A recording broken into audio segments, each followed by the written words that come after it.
అలాగే మీట్లో ఉన్నటువంటి ప్రతి ఒక్కరికి మన రక్షకుడైన క్రీస్తు వారి పేరిట నా హృదయపూర్వక వందనాలు తెలియజేస్తూ, నన్ను ఆహ్వానించినటువంటి పాలు బ్రదర్ గారికి నా హృదయపూర్వకమైన వందనాలు తెలియజేస్తూ ఉన్నానండి. అందరూ బాగున్నారని అనుకుంటున్నాను. దేవుని యొక్క మహాకృపను బట్టి ఈ సమయంలో అందరూ నిద్రపోతూ ఉన్నటువంటి సమయంలో దేవుని ప్రణాళికను బట్టి ఆయన సన్నిధిలో కూర్చుని ఆయన వాక్యాన్ని ధ్యానించడానికి దేవుడు మనకిచ్చినటువంటి అవకాశమును బట్టి ఆయనకే మహిమ ఘనత ప్రభావములు చెల్లునుగాక. ఆమేన్. చాలా సంతోషం అండి. ఎందుకంటే ఉదయకాల ప్రార్థన సహవాసము అని పెట్టడం జరిగింది.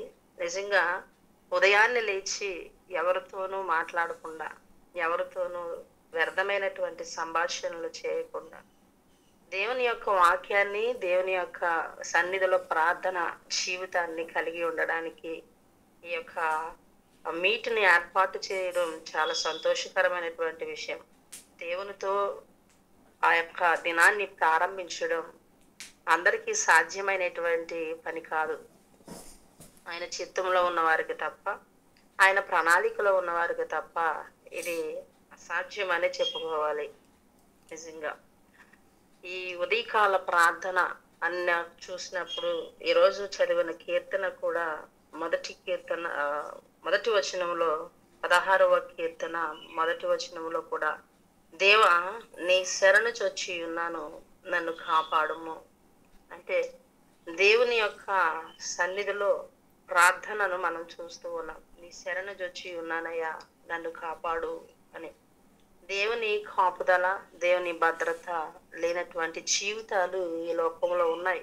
కానీ అటువంటి స్థితికి వెళ్లకుండా వారి యొక్క బిడ్డలకు దేవుడు అనుగ్రహించిన మార్గమే ప్రార్థనా జీవితం. ఈరోజు నేను కూడా ఈ విషయాన్ని మాట్లాడాలి అని ఇష్టపడుతూ ఉన్నాను. నా వాయిస్ అందరికీ క్లారిటీగా ఉందండి? అమ్మా ఓకే అమ్మా, బాగా ఉంది. ఓకే అండి, థ్యాంక్ యూ. చిన్న వాక్యాన్ని చదువుకుని ప్రార్థన చేసుకుని వాక్యంలోకి వెళ్దామండి. 145వ కీర్తన 18వ వచనాన్ని ఒకసారి చదువుదాం.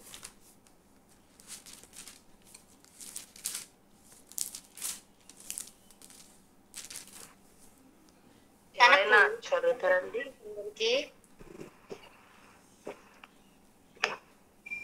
కీర్తన గ్రంథం 145వ కీర్తన 18వ వచనం. తనకు మొరపెట్టు వారికి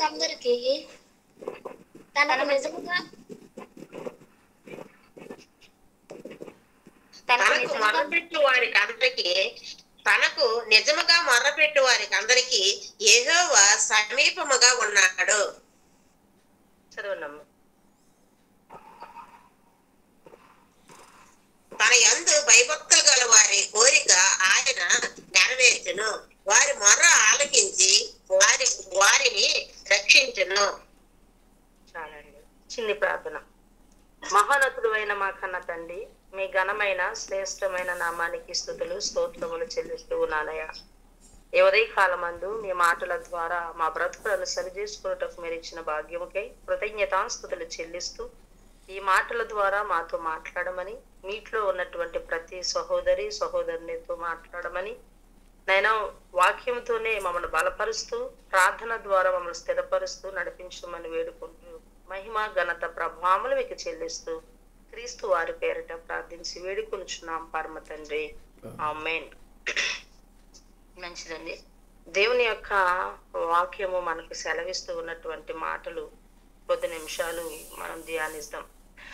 ఇక్కడ 45వ కీర్తన 18వ వచనంలో చూస్తే, తనకు మొర్రపెట్టు వారి అందరికీ, తనకు నిజముగా మొర్రపెట్టు వారందరికీ యెహోవా సమీపముగా ఉన్నాడు. తన యందు భయభక్తులు గల వారి కోరిక ఆయన నెరవేర్చును. దేవుని యొక్క వాక్యము మనకి చెబుతున్నటువంటి విషయం ఏమిటి అంటే, తన యందు భయభక్తులు గల వారి యొక్క కోరిక ఆయన నెరవేరుస్తారని, తనకు నిజముగా మొరపెట్టు వారికి, ఎవరైతే దేవుని చెంతకి వచ్చి మొరపెడతారో వారికి సమీపముగా ఉంటానని, దూరముగా ఉండేటువంటి వాడను కాను అని దేవుడు మాట్లాడుతూ ఉన్నారు. నిజమే. మనం చాలా విషయాలు దేవుని సన్నిధిలో ప్రార్థిస్తూ ఉంటాం. ప్రార్థన అనేటువంటిది నిజంగా అందరికీ ఇష్టమయ్యేటువంటిదే ప్రార్థన. ఏదైనా సమస్య వచ్చినప్పుడు కానీ, ఏదైనా బాధ కలిగినప్పుడు కానీ, ఏదైనా అవసరత వచ్చినప్పుడు కానీ, దేవుని చెంతకు వెళ్ళి ప్రార్థించాలి అనేటువంటి ఆలోచన మనకు వస్తుంది. ఎలాంటి వారికైనా ఖచ్చితంగా దేవుని సన్నిధిలో ప్రార్థించాలి అనేటువంటి ఆలోచన వస్తుంది మన సమస్యను బట్టి. అయితే ఈ ప్రార్థించాలి అనేటువంటి ఆలోచన మన అంతటా మనకు వచ్చినటువంటిది కాదు. దేవుడే అడగండి, నేను అనుగ్రహిస్తాను. మీరు ఏదైతే అవసరతలో ఉన్నారో దానిని బట్టి నాతో మాట్లాడండి అని చెబుతూ ఉన్నారు. అందుకే శిష్యులకు కూడా ప్రార్థన నేర్పించినప్పుడు అవసరతల విషయమై అనుదిన ఆహారం మాకు దయచేయమని ఆయన ప్రార్థన వారికి నేర్పించడం జరిగింది. అంటే ప్రార్థన అనేటువంటిది చాలా ప్రాముఖ్యమైనది. ప్రార్థన లేకపోతే మనుషునికి అవసరాలు తీరవు. ప్రార్థన లేకపోతే మనుషులు పరిశుద్ధంగా కూడా జీవించలేరు. 33.5 సంవత్సరాలు ఈ భూమి మీద శరీరాకారంలో ఉన్నటువంటి యేసుక్రీస్తు ప్రభులు వారు పరిశుద్ధంగా ఎలా బ్రతికారయ్యా అని ఆలోచన చేస్తే కేవలం ప్రార్థన.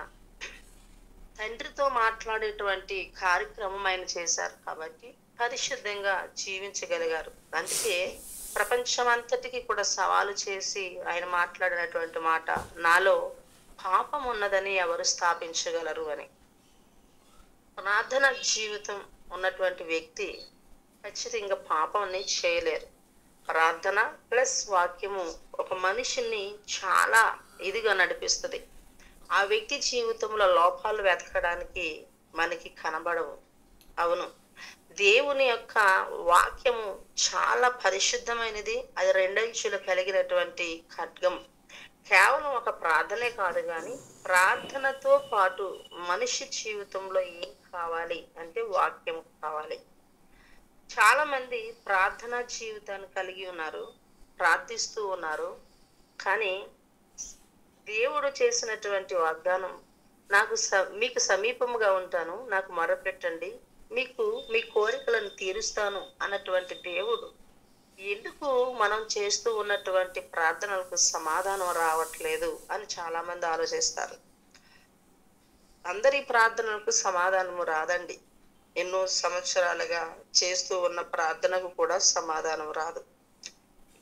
చాలా మంది అంటారు, నేను దేవుని సన్నిధిలో ప్రార్థిస్తున్నానే, నా కుటుంబంలో ఉన్నటువంటి సమస్యలు బట్టి, నా భర్త జీవితాన్ని బట్టి, నా పిల్లల భవిష్యత్తుని బట్టి, నా బ్రతుకులో ఉన్నటువంటి ప్రతి ఇరుకు ఇబ్బందులను బట్టి ప్రార్థిస్తూ ఉన్నానే, నాకు ఎందుకు ప్రార్థనకు సమాధానం రావట్లేదు, నా జీవితంలో ఎందుకు నేను ఆయన యొద్ద నుండి సమాధానాన్ని పొందుకోలేకపోతున్నాను అని అడిగేటువంటి వారు చాలా మంది ఉంటారు. అంటే ప్రార్థిస్తున్నాను కానీ ప్రతిఫలం ఉండట్లేదు, నాకే ఎందుకు ఇలా జరుగుతుంది, ఆయన ఇచ్చిన వాగ్దానం తప్ప ఆయన చేయలేకపోతున్నాడా నేను అడిగింది అని. కానీ వాక్యం అంటుంది ఆయనకు అసాధ్యమైనదంటూ ఏది లేదు అని. మరి అంతలా ఉన్నటువంటి ఆ శక్తిమంతుడైనటువంటి దేవుడు మనం అడుగుతున్న వాటిని ఎందుకు చేయలేకపోతున్నాడు అంటే మనిషి జీవితంలో ఉన్నటువంటి కొన్ని లోపాలను సరిచేసుకోవాలి. ఈరోజు నేను ఈ విషయాన్ని మాట్లాడడానికి ఇష్టపడుతున్నా. ప్రార్థనకు ఎందుకు సమాధానం రావట్లేదు? మేము కూడా కొన్ని ప్రార్థిస్తూ ఉంటాం, కొన్ని సమాధానాలు చూస్తూ ఉంటాము. అయితే లోకంలో ఉన్నటువంటి వారు అయితే చాలా విషయాలు అడుగుతూ ఉంటారు, ప్రతిదీ అడుగుతారు దేవుని సన్నిధిలో, అయినా సమాధానాలు పొందుకోలేకపోతున్నాము అని. ఒక మనుషుడు తన యొక్క ప్రార్థనా జీవితాన్ని మాత్రమే మనిషి జీవితంలో చూసి దేవుడు కార్యాలు చేయడండి. మనిషి ప్రార్థిస్తున్నాడని, ఆ మనుషుడు దేవుని చెంతకు వెళ్ళి కన్నీరు కారుస్తున్నారని, ఎంతో ప్రాధేయపడుతున్నారని మాత్రమే దేవుడు కార్యాలు చేయరు. ఇది మనుషులు గుర్తించలేనటువంటి సత్యం. ఏంటి అంటే చాలా మంది అంటారు, ఎలా జీవించినా సరే ఆ సమయానికి నేను ఫాస్టింగ్ ఉండి అడిగేస్తానండి, ఖచ్చితంగా దేవుడి కార్యాలు చేసేస్తాడు. నేను కన్నీటితో ప్రార్థన చేస్తానండి, నా ప్రార్థన ఖచ్చితంగా అంగీకరిస్తాడని. ఇది మన రాంగ్ ఇది స్టేట్మెంట్ అనమాట. అంటే మనిషి ఎలా బ్రతికినను కూడా దేవుడు కార్యాలు చేస్తారు అనేటువంటి భ్రమలో ఎవరైతే బ్రతుకుతున్నారో వారి జీవితాల్లో కార్యాలు జరగవు. మరి దేవుడు కార్యాలు చేయకపోవడానికి కారణం ఏమిటి అని మనం ఆలోచన చేస్తే చూద్దామండి. ఒకసారి కీర్తన గ్రంథం 66వ కీర్తన 18వ వచనాన్ని చూద్దాం.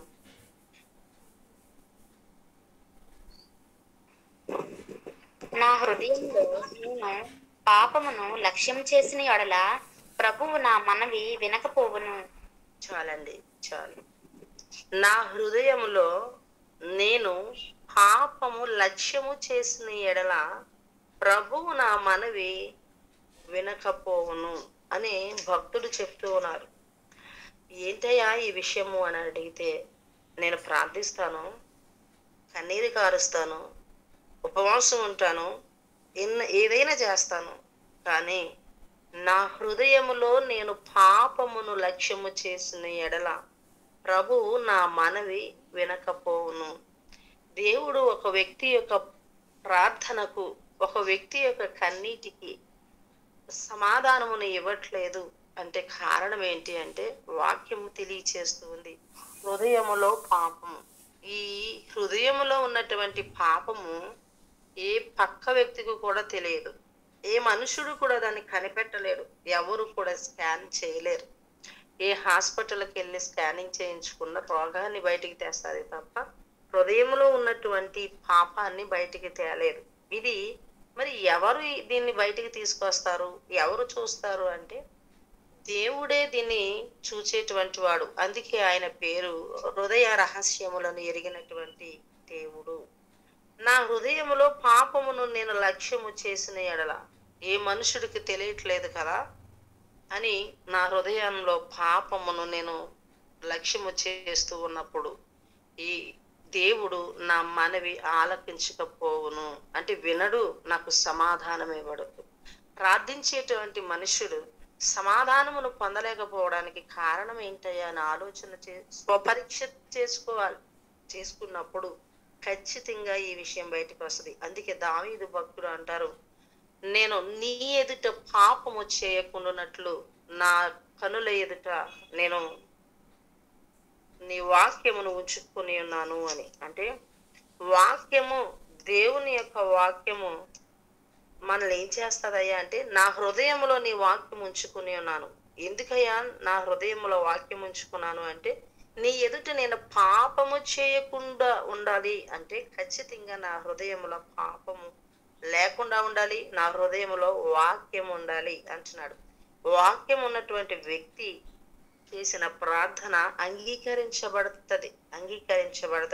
అందుకే ధర్మశాస్త్రమునకు చెవి ఒగ్గకుండా చేసినటువంటి ప్రార్థన దేవుడు వినకపోవును అంటాడు. అంటే హేయము దేవునికి.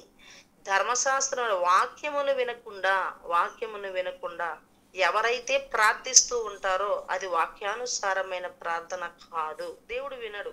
అంటే వాక్యమును ధ్యానిస్తూ ఉన్న మనుషుడు పాపమును గుర్తిస్తాడు. అది బాహాటంగానే కాదు, హృదయములో కూడా ఉండకుండా చేస్తుంది. అది అప్పుడు పాపము హృదయములో స్థానము సంపాదించకుండా వాక్యానికి స్థానము ఇస్తే దేవుడు మనం చేస్తూ ఉన్నటువంటి ప్రార్థనకు సమాధానం ఇస్తారు. కనుక పాపము ఎన్ని రకాలుగా చేస్తాం మనం అనేటువంటి విషయాన్ని కొద్ది నిమిషాలు చూసి ఈ సమయాన్ని ముగించుకుందామండి. పాపము అనేటువంటిది ఖచ్చితంగా 3 రకాలుగా మన జీవితాల్లో జరుగుద్ది.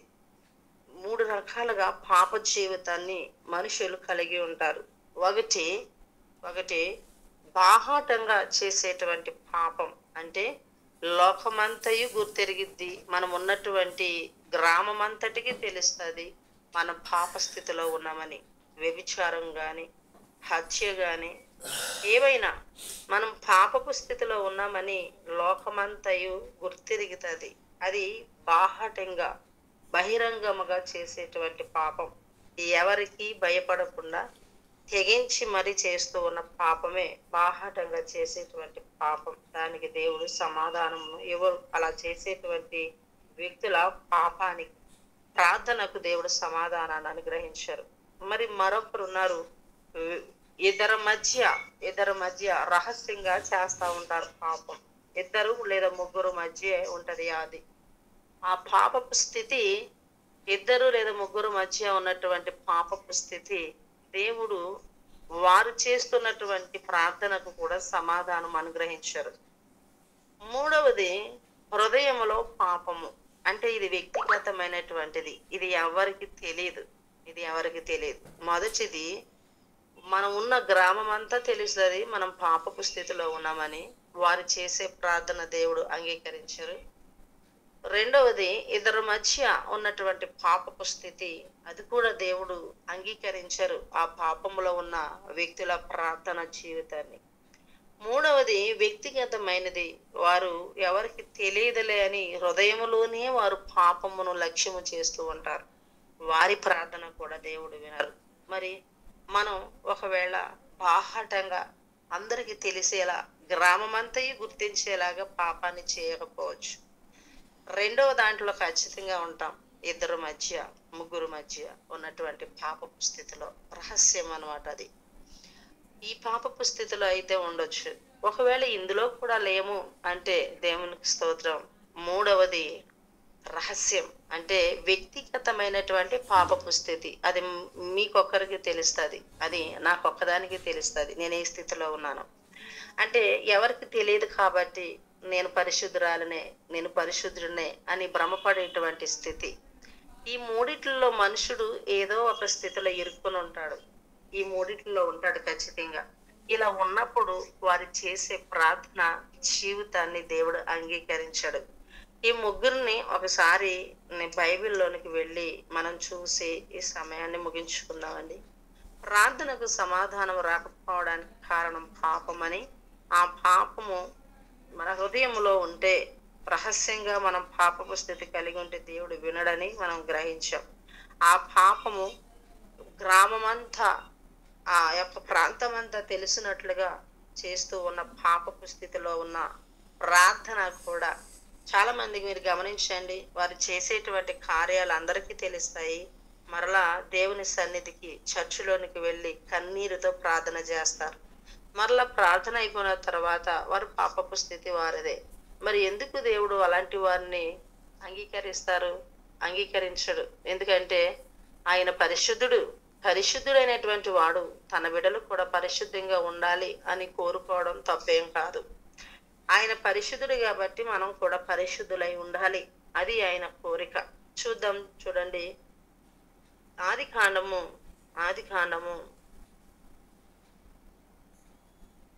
18వ అధ్యాయం 17వ వచనం నుంచి చదువుదామండి. అప్పుడు యెహోవా, నేను చేయబోవు కార్యము దాచెదన. అబ్రహాము నిశ్చయంగా బలము గల గొప్ప జనమగును.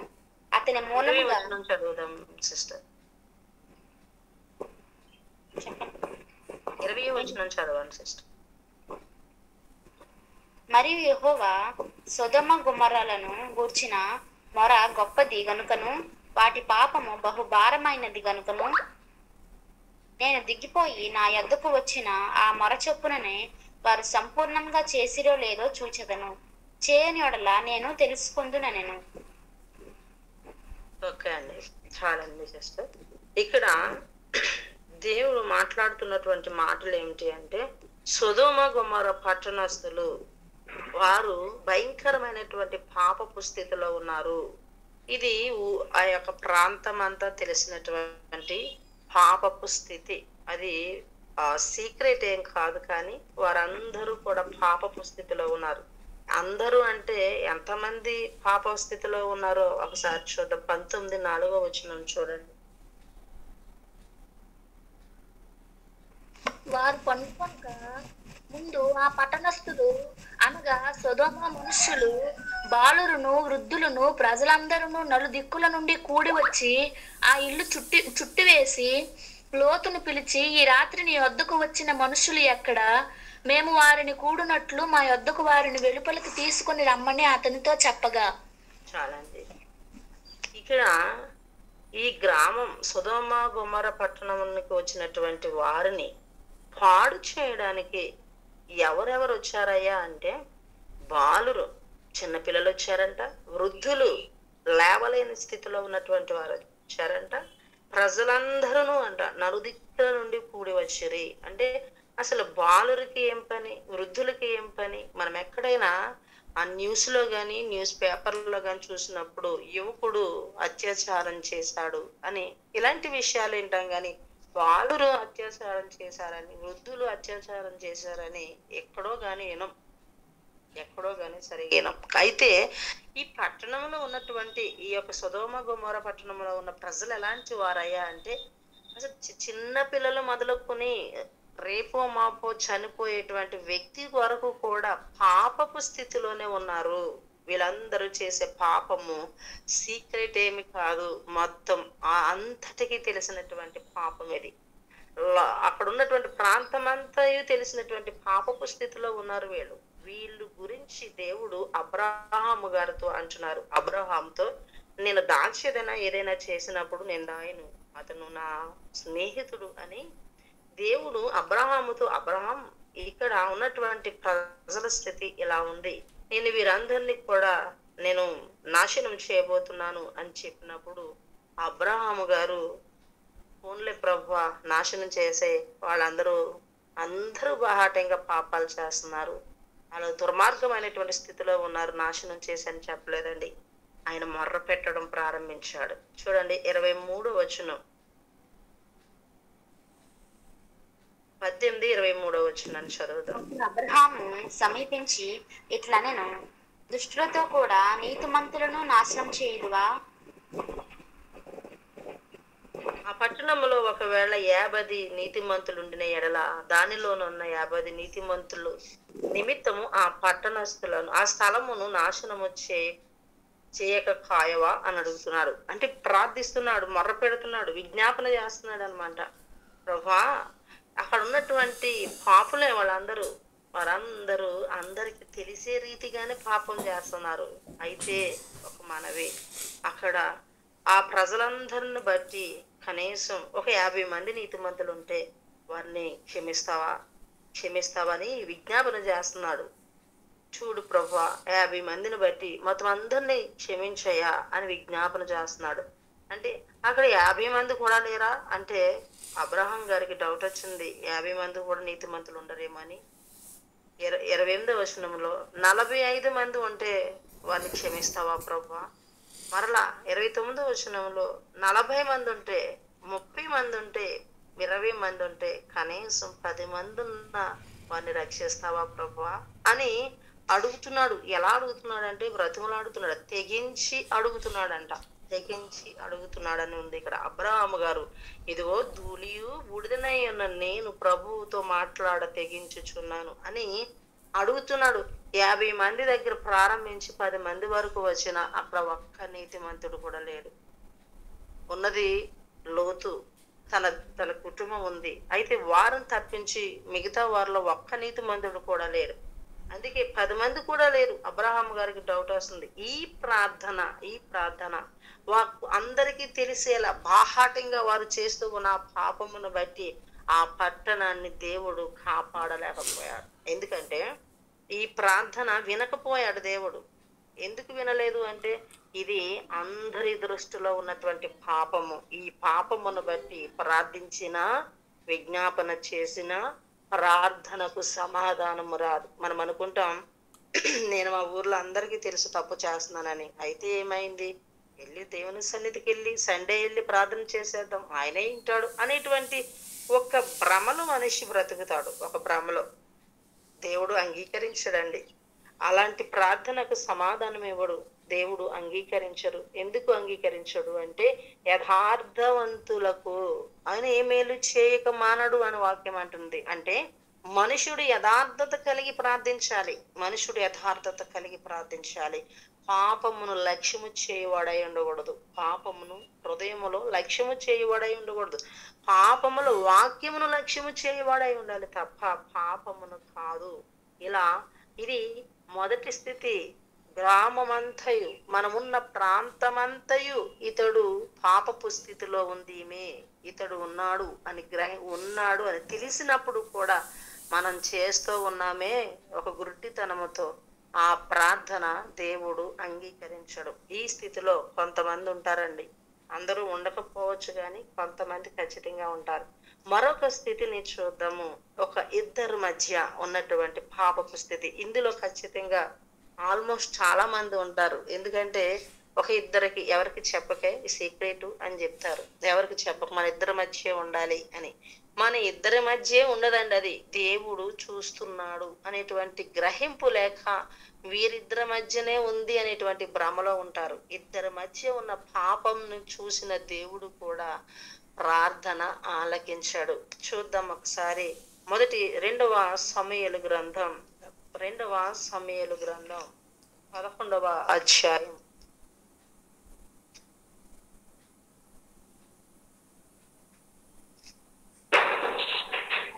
2వ సమూయేలు గ్రంథం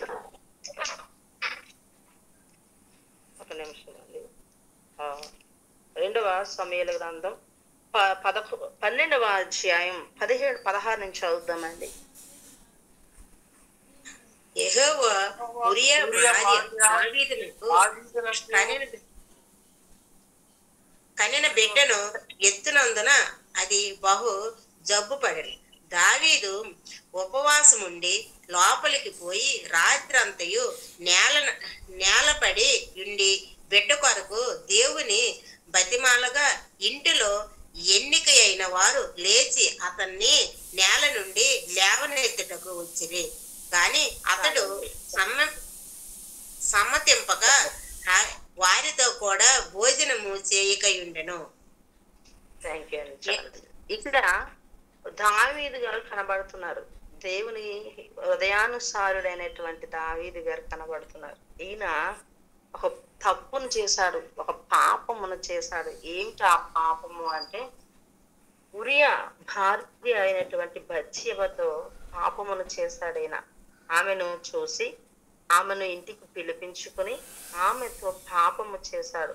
పాపము చేయగా ఆమె గర్భవతి అయి ఒక బిడ్డను కంటుంది. అయితే దేవుడు కూడా ఇక్కడ ఎలా రాయిస్తున్నారంటే ఉరియా భార్య రాయిస్తున్నారు. ఉరియా భార్య అని అంటే దేవుని దృష్టిలో ఆమె ఇంకా దావీదు భార్యగా చేయబడలేదు, కానీ ఉరియా యొక్క భార్య. ఆమె గర్భవతి అయి ఒక కుమారుని కంటే ఆ కుమారుడు జబ్బు పడి, ఎలా జబ్బు పడ్డాడంటే దేవుడు మొత్తినందును జబ్బు పడ్డాడు. ఇలా జబ్బు పడినటువంటి వ్యక్తి కొరకు, ఆ పసిబిడ్డ కొరకు దావీదు గారు ఉపవాసం ఉండి ప్రార్థించాడు. ఎన్ని దినాలు? 7 దినములు. 7వ దినమున బిడ్డ చనిపోయాడు. అంటే దావీదు గారు ఆ బిడ్డ విషయమై ఉపవాసంతో ప్రార్థించారు. అంటే ఈ పాపము ఎంతమంది మధ్యలో ఉందయ్యా అంటే ఉరియా భార్య అయినటువంటి బత్షెబకి దావీదు గారికి మధ్య ఉంది, ఒక ఇద్దరి మధ్య ఉంది ఈ యొక్క పాపపు స్థితి. ఇది ఎవరికి తెలియదు కదా అని దావీదు గారు అనుకుంటున్నారు. రాజ్యంలో ఎవరికి తెలియదు, ఆమెకి నాకు మధ్యనే ఉంది కాబట్టి ఇది రహస్యమైన పాపం, ఈ పాపము విషయమై ఎవరు నోరు విప్పరు అని ఆయన ధైర్యముగా ఉన్నటువంటి స్థితి ఇది. ఆ ధైర్యముగా ఉన్నటువంటి మనుష్యుడు ఆ యొక్క ఉరియా భార్య కన్నటువంటి బిడ్డ విషయంలో ఆ దేవుడు మొత్తినందున జబ్బు పడి ఉండగా ప్రార్థించాడు, ఎంతో ప్రార్థించాడు, ఏడ్చి ప్రార్థించాడు బ్రతికించమని. అయినా దేవుడు ప్రార్థన ఆలకించలేదండి. అందరికీ తెలిసేలా చేసిన పాపమునకు చేసిన ప్రార్థన ఆలకించడు దేవుడు. ఒక ఇద్దరి మధ్య ఉన్నటువంటి సీక్రెట్ గా ఉన్నటువంటి పాపము కూడా దేవుడు ప్రార్థిస్తే ప్రార్థన వినడు. వారిద్దరి మధ్య ఉంది కదా, ఎవరికి తెలియదు కదా అని అనుకున్నారు వీళ్ళు. కానీ ఆయన సమస్తాన్ని చూస్తున్నటువంటి దేవుడు. అందుకే వాక్యం అంటుంది, ఈ దేవుని యొక్క కన్నులకు సృష్టిలో ఉన్నటువంటిది చాలా స్పష్టంగా కనబడుతుంది అని హెబ్రీ పత్రికలో 4వ అధ్యాయం మనకు కనబడది. దేవుని కన్నులకు కనబడనటువంటి సృష్టి ఏదీ లేదు అని. దేవుడు సమస్తాన్ని చూస్తున్నటువంటి వాడు. ఆయన ఉన్నటువంటి పేరు ఇజ్రాయేలును కాపాడువాడు, కునుకడు నిద్రపోడు. మనమైనా నిద్రపోతాం, మనకైనా రెస్ట్ కావాలి, కానీ దేవునికి రెస్ట్ అవసరం లేదు. ఆయన నిద్రపోయేటువంటి వాడు కాదు, రెప్ప వేసేటువంటి దేవుడు కాదు. మనం చేస్తున్నటువంటి ప్రతి అణువణువున ఉన్నటువంటి జీవిత స్థితిని గుర్తిరిగిన దేవుడు. ఈ యొక్క రహస్య పాపం, వీరిద్దరి మధ్య ఉన్నటువంటి పాపం వలన పుట్టిన బిడ్డను దేవుడు మొత్తగా దావీదు ఏమీ ఎరగని వ్యక్తి వలె ఉపవాసం ఉండి ఏడ్చి కన్నీళ్లు కార్చి బిడ్డ విషయమై ప్రార్థించిన ఎటువంటి సమాధానము పొందలేకపోయాడు. బిడ్డ చనిపోయాడు, బ్రతికింపబడలేదు బిడ్డ. అంటే మనం గుర్తిరగాల్సింది, నేను ఒక వ్యక్తికి, ఆ వ్యక్తికి నాకు మాత్రమే తెలిసింది, పర్లేదులే, నేను అందరికంటే చాలా బెటర్ పొజిషన్ లో ఉన్నాను, నేను ఎలా చేసిన ప్రార్థన వింటాడు దేవుడు, నేను దేవుని సన్నిధిలో ఎవరికి తెలియదు కదా నేను చేసే రహస్యం, కాబట్టి నేను చాలా పరిశుద్ధురాలిగా బ్రతకొచ్చు అనేటువంటి ఒక విధానంలోనికి మనల్ని మనం కప్పుపుచ్చుకుంటూ మనల్ని మనం మోసం చేసుకుంటూ బ్రతుకుతాం మనం. కానీ వాక్యం ఏమంటుంది అంటే, ఒక ఇద్దరి మధ్య ఉన్న రహస్యం మూడవ వ్యక్తిగా నేను చూస్తూ ఉన్నాను, ఆ ప్రార్థనకు సమాధానం ఇవ్వనని. మరొకటి చూద్దామండి. అది వ్యక్తిగతమైనటువంటి పాపం. వ్యక్తిగతమైంది అంటే నా హృదయంలో పాపం, నాకే ఉంటాయి తలంపులు, నాలోనే ఉంటాయి. అవి దేవుడు మాత్రమే గుర్తెరుగుతారు. నా హృదయంలో ఉన్న పాపమును నాకు మాత్రమే తెలుసు. ఇప్పుడు నేను మీట్లో మాట్లాడుతూ ఉన్నాను, నా మాటలు మాత్రం మీరు వింటారు, కానీ నా హృదయంలో ఎటువంటి దురాలోచనలు ఉన్నాయో మీకు తెలియదు. నా హృదయంలో ఎలాంటి గూడుగట్టుకునేటువంటి పాపపు స్థితి ఉందో మీకు తెలియదు. అది రహస్యం. ఆ రహస్యాన్ని ఛేదించేవాడు ఎవరయ్యా అంటే ప్రభు దేవుడు. ఆయన మాత్రమే మన యొక్క పాపపు స్థితిని లక్ష్య పెట్టేటువంటి వాడు. ఒక ఆయన హృదయంలో అనుకుంటున్నాడంట, ఆయనకి వెంటనే ఆ మాట తన నోట నుండి బయటకు రాకముందే ఆయనకు శిక్ష పడడం మనం గమనిస్తాం. చూడండి, దానియేలు 4వ అధ్యాయం 10వ వచనాన్ని చూద్దామండి. నేను నా పడక మీద పరుండి ఉండగా నాకు ఈ దర్శనములు కలిగెను. నేను చూడగా భూమి మధ్యను మిగుల ఎత్తుగల ఒక చెట్టు కనబడింది. 30వ వచనం నుంచి చూద్దాం సిస్టర్. రాజు బబులోనును ఈ మహా విశాల పట్టణము నా బలాధికారమును నా ప్రభావ ఘనతను కనపరచుటకై నా రాజధాని నగరముగా నేను కట్టించినది కాదా అని తనలో తాను అనుకొనెను. రాజు నోట ఈ మాట ఉండగా ఆకాశము నుండి ఒక శబ్దము వచ్చెను. ఏదనగా, రాజగు నెబుకద్నెజరు, ఇదే నీకు ప్రకటన, నీ రాజ్యము నీ యొద్ద నుండి తొలగిపోయెను. చాలండి. ఇక్కడ నెబుకద్నెజరు ప్రపంచాన్ని గడగడలాడించినటువంటి మహా రాజ్యం ఇది, బబులోను రాజ్యం. అందులో ఈ రాజే నెబుకద్నెజరు. దేవుడు అతన్ని వాడుకున్నాడు. ఇజ్రాయెల్ ప్రజలు, యోధా ప్రజలు, వీళ్ళు దేవుని యొక్క ప్రజలు చేస్తూ ఉన్నటువంటి పాపపు స్థితిలో వారికి బుద్ధి చెప్పాలి అని దేవుడు ఎన్నుకున్నటువంటి మనుషుడే ఈ నెబుకద్నెజరు. ఈ నెబుకద్నెజరును ఆయనే పంపించి అక్కడ ఉన్నటువంటి ఆ ప్రజల యొక్క స్థితిని, అంటే ప్రజల నుండి వారిని ఈ యొక్క బబులోను రాజ్యానికి తీసుకుని రావడం, ఆ తీసుకుని వచ్చినటువంటి మొదటి ట్రిప్ లో వచ్చినటువంటి వారే మొదటిసారి ఆ దండయాత్ర చేసి తీసుకుని వచ్చినటువంటి వారిలో ఉన్నవాడే దానియేలు, షద్రకు, మేషకు, అబేద్నెగోలు.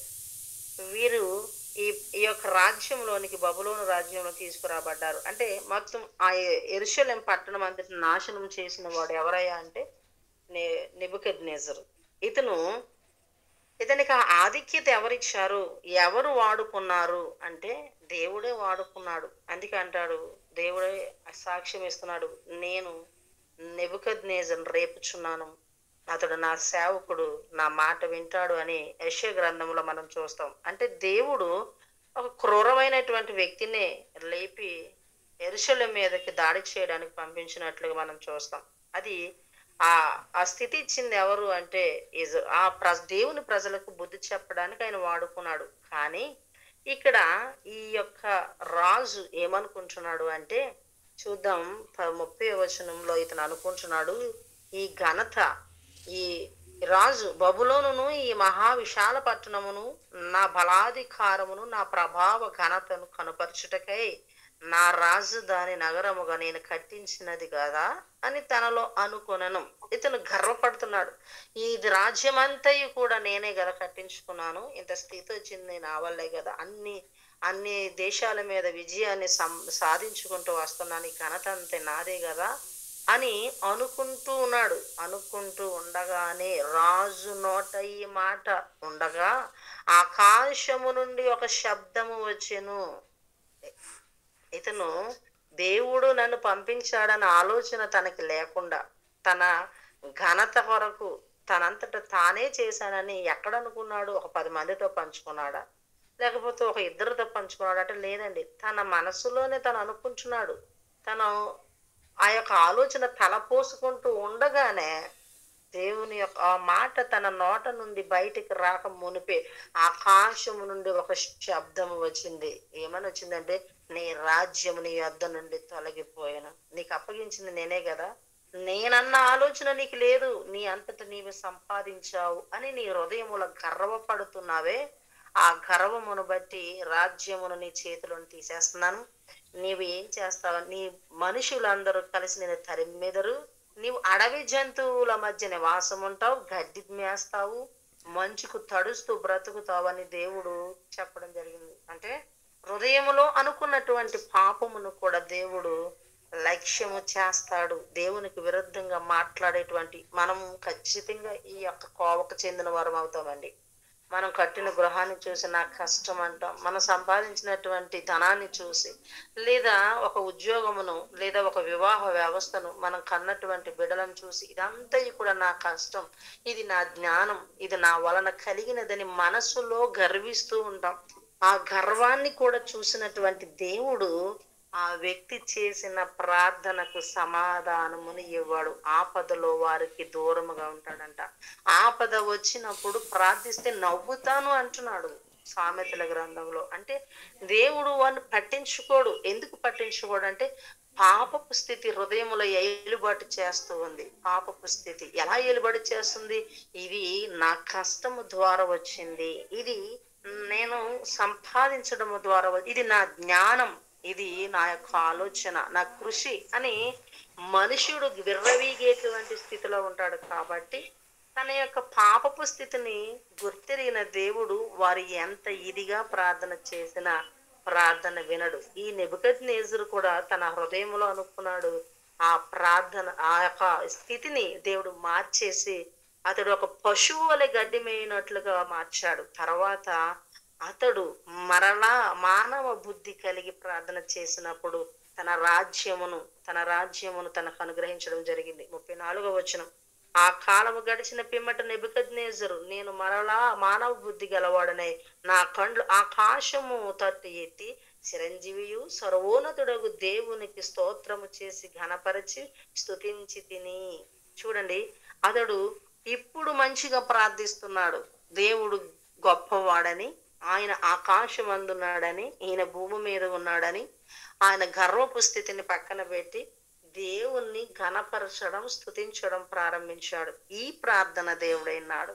ఈ ప్రార్థన అలా ప్రార్థన చేయగానే దేవుడు మరలా అతనికి తన యొక్క స్థితిని అనుగ్రహించడం జరిగింది. అంటే గర్వముతో కూడినటువంటి మనసు, అంటే పాపపు స్థితి నా వలనే అనేటువంటి గర్వం మనిషిలో ఉంటే వ్యక్తిగతమైన పాపం అది ఏ మనుషునికి తెలియదండి బయటికి.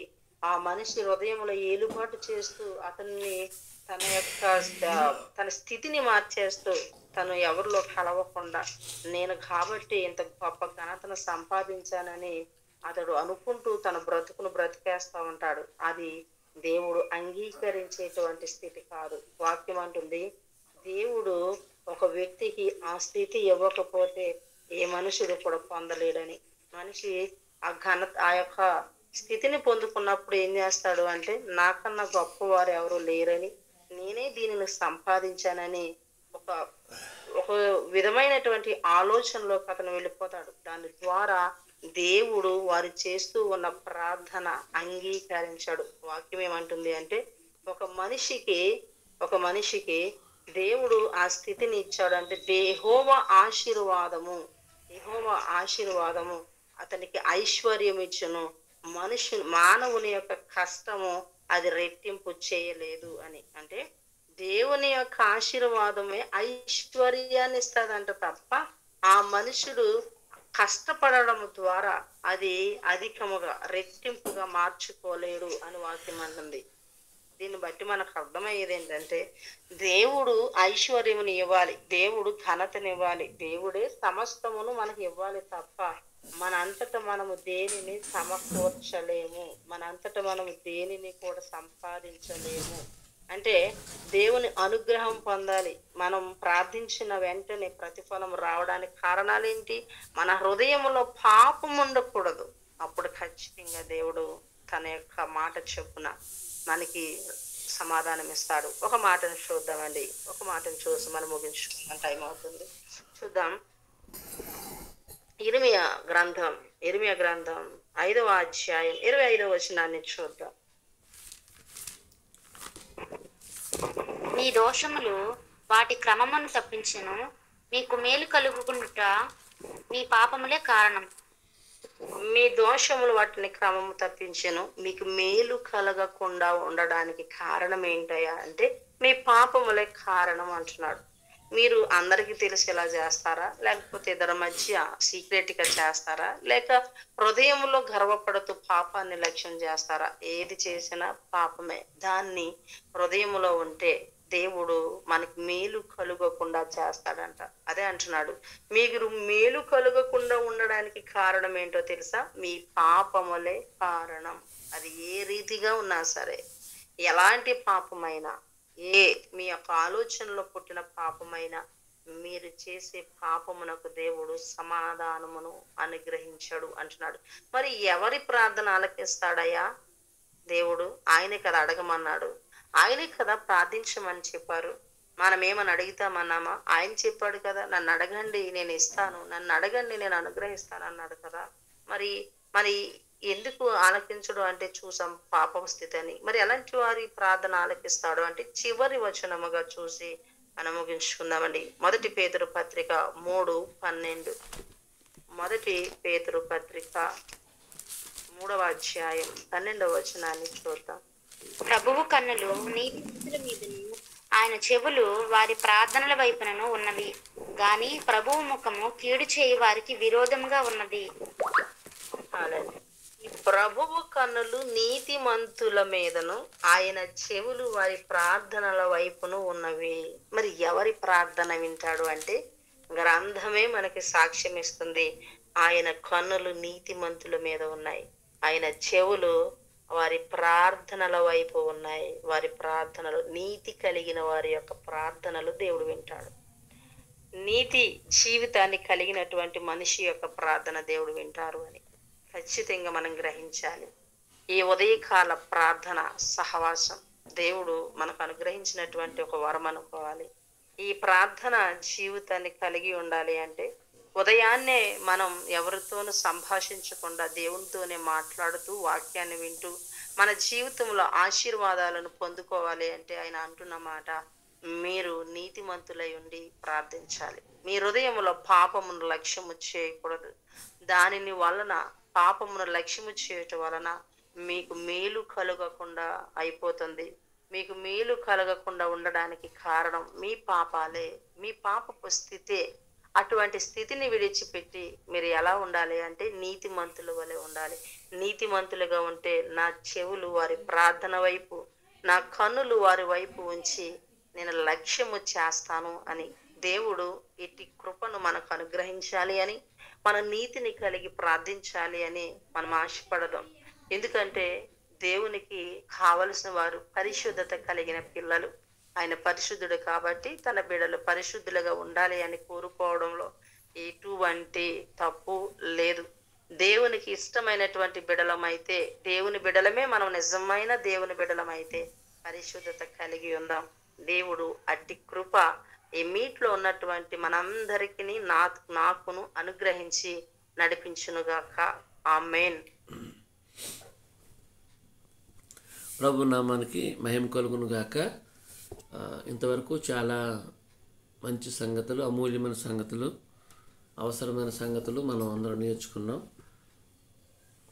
మనందరికీ ఒక సందేహం కలుగుతుంటుంది చాలా సందర్భాల్లో. ప్రార్థన చేస్తున్నాము, మాకు సహాయం ఎందుకు అందించబడడం లేదని. దానికి చక్కని సమాధానం చెల్లి మనకు చెప్పడం జరిగింది. అంటే 3 రకాల స్థితులు మనం చూసాం. ఆ 3 రకాల స్థితుల్లో ఏదో స్థితిలో వాళ్ళు ఉంటే, మనం ఉంటే మన ప్రార్థన దేవుడు అంగీకరించడు అనే సత్యం అనేది మనం నేర్చుకున్నాం. నీతిమంతులుగా ఉంటూ దేవుని కోసం ఏమంటే మనం సరి చేసుకున్న వారమైతే, ఆయన కోసం సరి చేసుకున్న వారమైతే మన ప్రార్థన వైపు ఆయన దృష్టి ఉంటుందని వింటాడని, సమాధానం ఇస్తారని దైవ గ్రంథంలో సమాధానం కూడా మనం నేర్చుకున్నాం. మంచి విషయాలు, మనకి అవసరమైన విషయాలు, అవసరమైన సంగతులు. అందరికీ కొన్ని సందేహం అయితే యాక్చువల్గా కొంతమందికి, ఏంటి ఎంత ప్రార్థన చేస్తున్నాం, ఉపవాసం ఉంటున్నాం, ఏమో ఏదో ఉందో మనసులో, ఒకవేళ మనలో ఏదైనా దోషం ఉందేంటో, అది ఒప్పుకోవడం లేదటో, సరి చేసుకోవడం లేదటో, ఈరోజు మనం సరి చేసుకోవాలి. ఈరోజు మన ప్రార్థన సమాధానం రావడం లేదంటే ఖచ్చితంగా మరి మనం ఏ స్థితిలో ఉన్నామనేది పరీక్ష చేసుకోవాలనేది పరిశుద్ధాత్మ దేవుడు కోరుకుంటున్నాడు. అందువల్లనే చెల్లి ద్వారా మనతో మాట్లాడాడు. మీకు విషయాన్ని గ్రహించాలని ప్రేమతో మీకు తెలియజేస్తున్నాను. మంచి విషయాలు అందించి మళ్ళీ ఆత్మీయంగా బలపరిచిన చెల్లెమ్మ అమ్మగారికి మీ అందరి తరపున, నా తరపున హృదయపూర్వక వందనాలు తెలియజేస్తున్నాను. వందనాలమ్మా చెల్లెమ్మ, వందనాలు. వందనాలమ్మా. చాలా సంతోషం, మీరు మాట్లాడుతూ చాలా చక్కగా మాట్లాడారు. మా అందరికీ అంతగా అర్థమయ్యే రీతిగా చాలా బాగుందమ్మా. ప్రభు చిత్తమైతే రాబో వారాల్లో కూడా మీరు అవకాశాన్ని బట్టి వచ్చి సిస్టర్స్ని బలపరచండి అని మా ఓకే. సంతోషం అమ్మా, సంతోషం. చెల్లెమని పంపించి మళ్ళీ ఆత్మీయంగా బలపరిచిన సత్యతమ్ముడి గారికి కూడా సమయంలో ప్రత్యేకమైన వందనాలు తెలియజేస్తూ ఉన్నాను. ఈ సమయంలో ప్రార్థన చేద్దాం. చెల్లెమ్మ గారు వారు చేసిన పరిచర్యల నిమిత్తమే ప్రార్థన చేద్దాం. అదేవిధంగా మీట్లో ఉన్న బిడ్డలందరి నిమిత్తం ప్రార్థన చేద్దాం. మన మధ్యలో భాగ్యం చెల్లెమ్మ ఉంది. భాగ్యం చెల్లెమ్మ ప్రార్థన నడిపిస్తాను. ప్రార్థన చేసుకుందాం. స్తోత్రము తండ్రి, స్తోత్రము నాయన, సర్వశక్తి మంత్రులకు దేవా, జీవాధిపతి గల తండ్రి, పరిశుద్ధుడానికి వందనాలు, పరమాత్మడానికి స్తోత్రాలు స్వామి. నాయన ఇంతవరకు నాయన నీ సజీవమైన రెక్కల చాటును భద్రపరిచావు, అందుకు బట్టి నీకు వందనాలు తండ్రి. నాయన ఇదిగో తండ్రి ప్రభువా, నాయన తండ్రి ప్రభువా నాయన మీరు మాకు తోడుగా ఉన్నారు తండ్రి. నాయన ఇదిగో ప్రభువా నాయన, ఇదిగో తండ్రి పాట ద్వారా మహిమ పొందుకున్నారు, నీకు మాట ద్వారా మాట్లాడారు ప్రభువా నాయన. నాయన ఇదిగో ప్రభు మీ ప్రార్థనలో నాయన తండ్రి ఏం పొందుకోవాలని ప్రభు నాయన మీరు చక్కగా నాయన వివరించారు నా తండ్రి ప్రభు. నాయన మేము నాయన పాపం అలా ఉండకూడదు తండ్రి. తండ్రి ప్రభు నాయన ఇదిగో ప్రభు ప్రతి దినము నాయన తండ్రి చక్కగా నీ కుమార్తె ద్వారా నాయన తండ్రి ప్రభు ప్రతి వారం కూడా మాట్లాడండి తండ్రి. ఇంకా నూతన విషయాలు మేము తెలుసుకోవడానికి నాయన తండ్రి ఇదిగో ప్రభు అనేక మంది నాయన సేవకుల ద్వారా మీరు మాతో మాట్లాడుతూ ఉన్నారు తండ్రి. నాయన నా తండ్రి ఉన్న వాక్యాన్ని మేము వదిలేకుండా ప్రభు మాకు మేము సరి చేసుకోవడానికి, నీలో మేము బ్రతకడానికి గల నీ సహాయం మాకు దయచేయండి నాయన. ఈ గూగుల్ మీట్ లో జాయిన్ అయిన ప్రతి ఒక్కరిని కూడా మీరు జ్ఞాపకం చేసుకునండి. నేను వాక్యాన్ని నాయన హృదయాల్లో భద్రపరచుకోవడానికి గల నీ సహాయము దయచేయండి నా తండ్రి. నాయన ఎల్లవేళలా నీ సహాయం మీరు మాకు అనుగ్రహించండి తండ్రి. నాయన ఇదిగో ప్రభు నాయన సేవకులను కూడా జ్ఞాపకం చేసుకునండి. చక్కని ఆలోచన దయచేసి నాయన సంఘాన్ని బలపరచాలని ఆలోచనలతో నాయన తండ్రి అనేక మంది నాయన తండ్రి ప్రభు నాయన తండ్రి తీసుకొచ్చి మమ్మల్ని బలపరుస్తూ ఉండగా నీ సేవకుని కూడా జ్ఞాపకం చేసుకునండి. నీ సేవలో అభివృద్ధి పరచండి, మంచి ఆరోగ్యము దయచేయండి నాయన. అయ్యా అన్ని కుటుంబాన్ని నాయన వారికి ఇచ్చిన బిడ్డలను కూడా జ్ఞాపకం చేసుకునండి. సమస్తాన్ని దీవించండి. హోంలో ఉన్న బిడ్డలను కూడా జ్ఞాపకం చేసుకునండి నాయన. వారికి కూడా కావాల్సిన ఆరోగ్యం సహాయము దయచేయండి నా తండ్రి. నాయన ఇదిగో తండ్రి బిడ్డలు కూడా తరచు అనారోగ్యంతో బాధపడుతూ ఉన్నారు, జ్వరాలతో నాయన. ఈ సీజన్ కూడా బాగులేని టైంలో నాయన తండ్రి జ్వరాలతో నాయన నీ బిడ్డలు బాధపడుతున్నప్పుడు నాయన మీరు ముట్టండి, బాగు చేయండి ప్రభు నాయన. ఇదిగో తండ్రి నా నాయన నా తండ్రి సంఘంలో కూడా నాయన ప్రభా అనేక మంది జ్వరాలతో బాధపడుతూ ఉన్నారు తండ్రి, వారిని కూడా మీరు బాగు చేయండి నా తండ్రి, ముట్టండి తండ్రి, స్వస్థపరచండి తండ్రి. నాయన ఇదిగో తండ్రి ప్రభా నాయన మా సంఘాన్ని అంతటిని జ్ఞాపకం చేసుకునండి తండ్రి. నాయన ఇదిగో ప్రభా నా తండ్రి ప్రభు, వృద్ధులు నాన్న యవనస్తులు చిన్న బిడ్డలు ప్రతి ఒక్కరిని కూడా జ్ఞాపకం చేసుకునండి నా తండ్రి. మా సేవ పరిచర్ని జీవించండి ప్రభా. నాన్న ఈ దినం జరగబోయే స్త్రీల కొడుకులో మీరు మాకు తోడుగా ఉండండి తండ్రి. నాయన ఇదిగో తండ్రి ప్రతిదినం ఈ విధంగా నాయన మానక నాయన నీలో కూడుకోవడానికి గల నీ కృపను దయచేయండి ప్రభా. నాయన కొద్దిగా పరిచర్యను కూడా దీవించండి ప్రభా. నాయన నన్ను ఇంకా మా అనేక స్వార్థ కార్యక్రమములు జరిపించుకోవడానికి నాన్న గృహ కొడుకులు సమస్తం జరిపించుకోవడానికి నాయన నీ సహాయం తోడుగా ఉంచండి. ఈ వారం అంతా నాన్న మీరు మాకు తోడుంచారు నాన్న తండ్రి. పది కార్యక్రమంలో నీ సన్నిధించి నడిపించారు తండ్రి. నాన్న ఇంకా నాన్న తండ్రి ప్రభా, నాన్న తండ్రి ప్రభా, నాన్న ఉపవాస ప్రార్థనలో కూడా నన్ను చక్కగా నీ పాసనంలో కూడుకోవడానికి కలిని సహాయము దయచేయండి ప్రభా. నాయన నీ చిత్తమైతే స్వార్థ కార్యక్రమం ఏర్పాటు చేసుకోవడానికి కలిని సహాయము దయచేయండి నాయన. ఇదిగో తండ్రి నీ పనికి వచ్చే పనిలో నీ పాత్రలుగా మమ్మల్ని వాడుకోనండి, మా సంఘాన్ని వాడుకోనండి. యవన బిడ్డలు కూడా నాన్న తండ్రి ప్రభా, నా తండ్రి నాయన ప్రభా బలవంతులుగా నేను మీరు వాడుకోమని అడుగుచున్నాను తండ్రి. నా నాయన ఇదిగో తండ్రి చిన్న బిడ్డల పరిచయ సండే స్కూల్ని కూడా దీవించండి, ఆశీర్వదించండి ప్రభా. దేవానికి వందనాలు స్తోత్రాలు ప్రభా. నాయన ఇదిగో తండ్రి మా సంఘాన్ని అంతటిని కూడా పేరు పేరుని జ్ఞాపకం చేసుకునండి. ఎవరికి ఏ పరిస్థితులు ఉన్నాయో నీకు తెలిసేయనది నా తండ్రి. నీకు మరుగైనది ఏది లేదు ప్రభా.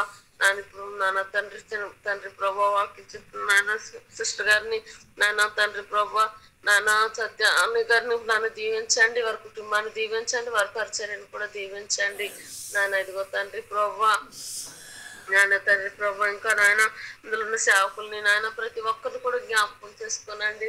నాయన వాక్యం విత్తనం కాదు కానీ ప్రభా వారిని ఇంకా అనేక మందిని బలపరుస్తూ నాయన ప్రభు తండ్రి ప్రభా ఇంకా అనేక మందిని రాజ్యానికి నాయన తండ్రి ప్రభా నాయన కట్టడంలో నాయన తండ్రి నాయన వారు ప్రయాసపడుతున్నప్పుడు నా తండ్రి ప్రభా వారిని దీవించి నాయన ముందుకు నడిపించండి. వారు చేస్తున్న ప్రతి ఒక్క పరిచర్యను కూడా దీవించండి ప్రభా. నీకు వందనాలు స్తోత్రాలు స్వామి. అయ్యా నా తండ్రి ప్రభా మరొకసారి నాన్న తండ్రి నన్ను తండ్రి నా ప్రార్థన